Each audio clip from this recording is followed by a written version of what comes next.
Okay, in the last section we discussed the 3 M's, or the 3 critical success factors, really for all businesses, but especially for small businesses.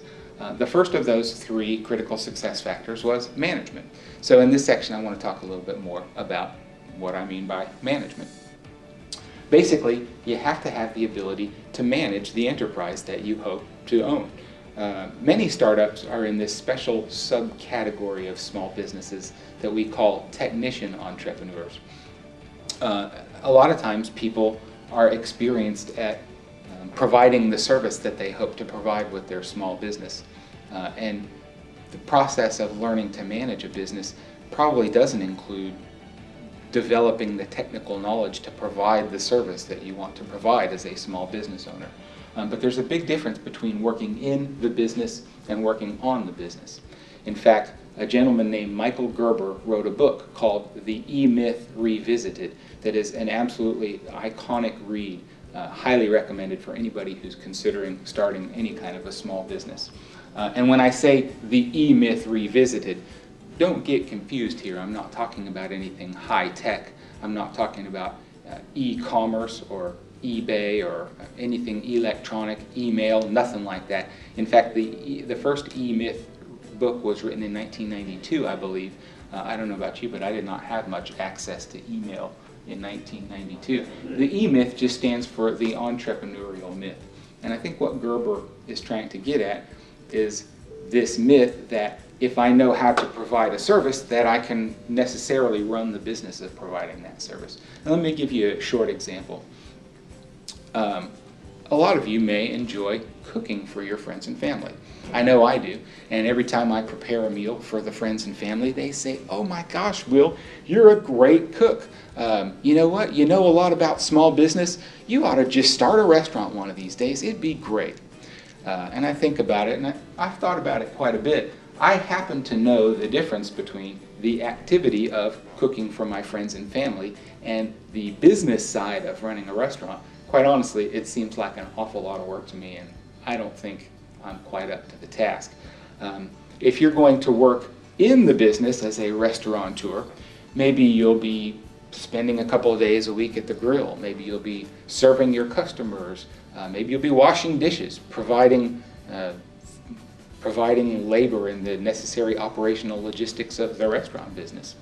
But what Michael Gerber and others will tell you is that you better save some time to work on the business as well as working in the business. So for a restaurant, that might include things like developing new menu items, hiring and training the right people for the right positions, developing an advertising and marketing plan, and then executing that strategy as well. So really, really important in terms of that first critical success factor of management, to understand your limitations, understand what you can do and can't do, and understand the difference between working in the business and working on the business. When it comes to management, there are, I think, 4 things that I tend to look at with small businesses and entrepreneurs that I work with. I think that, first of all, the small business owners that are successful tend to be really resourceful. We're going to talk about business planning, and I'm going to strongly recommend that you spend a considerable amount of time on business planning for your small business startup. But if I'm being totally honest, I would also tell you that you're probably not going to follow that plan exactly. There's nothing that you can do to see the future, and I can't help you see the future either. So we're going to do the best that we can, but it's probably the case that things are going to come up that you can't plan for right now. And so you're going to have to be resourceful to work through the issues that come up as roadblocks. What about risk takers? I think there's a conventional wisdom that says that entrepreneurs are big risk takers. They're riverboat gamblers. They love to roll the dice and take chances.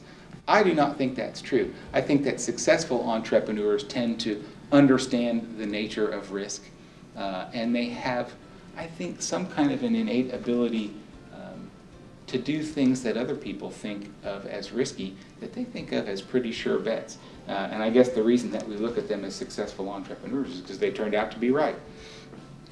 The third thing that I would talk about with regard to management is, I think almost universally, successful entrepreneurs tend to have a positive mental attitude.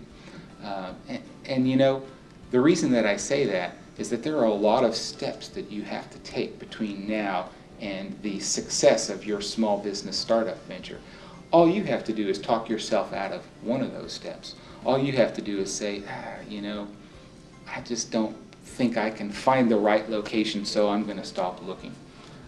You know, I was going to watch that seminar online exploring entrepreneurship, but I just didn't have time, and I didn't think I'd learn anything from it anyway. You just have to talk yourself out of one step, and you're not going to get where you're going. Last thing is that frequently startup entrepreneurs have some type of technical knowledge, again, relating back to that technician entrepreneurship. Now, that's not universal.